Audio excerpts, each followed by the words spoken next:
Bonjour, j'aimerais vous montrer ce document qui a été fait par la radio-télévision suisse romande en 2014, à propos des événements de la place Maïdan. Et cela ne met en cause qu'une seule chose, évidemment, nos médias, qui sont d'une impartialité épouvantable. Regardez. Vous, les Européens, vous sous-estimez la gravité de la situation. Et vous avez une lecture des événements naïve et très superficielle. La situation est très grave, car cette révolution traduit aussi une montée du fascisme, avec un contexte social et économique qui rappelle celui des années 30, avec des gens qui aujourd'hui en Ukraine font l'apologie d'Hitler et de l'Allemagne nationale-socialiste. La montée de l'extrême droite en Ukraine, c'est l'autre visage de la révolution. En première ligne sur la place Maïdan, ces milices paramilitaires patrouillent dans les villes, accueillis en libérateurs par la population, occupant les ministères, les administrations publiques et se substituant parfois à la police. Venue à l'origine des régions de l'ouest du pays, elle s'implante désormais dans les bastions traditionnellement russophones comme Kharkov. Oleksandr est un milicien de Spilna Sprava, un mouvement dont la référence idéologique, c'est Stefan Bandera, l'homme qui a orchestré le génocide d'1 million de Juifs durant la Deuxième Guerre mondiale.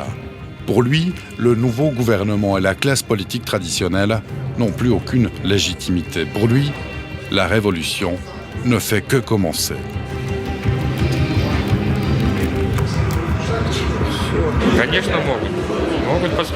Ce sont nos milices et celles du private sector qui pourront remettre le pays en ordre. Nous sommes les nouveaux Banderas. C'est nous qui avons assuré la sécurité, qui sommes tombés sur le champ de bataille et morts en héros sur la place Maïdan. Nous avons déjà changé le pouvoir à Kiev, mais il faut nettoyer tout le pays, éradiquer et liquider toute la classe politique, y compris les membres de l'opposition traditionnelle, parce qu'ils ont les mêmes défauts que les autres.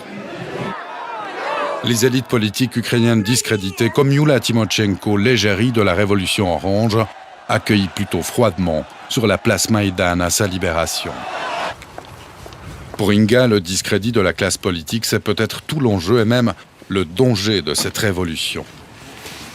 Avec une société révoltée par la toute-puissance de ces oligarchies corrompues qui, pendant des années, ont spolié le peuple et pillé les deniers publics.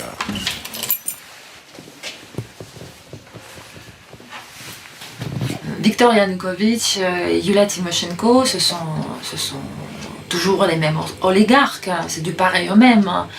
Il y a toujours le même désarroi social, les mêmes abus de pouvoir, le même désespoir de la population. On ne fait plus confiance à ces personnes-ci.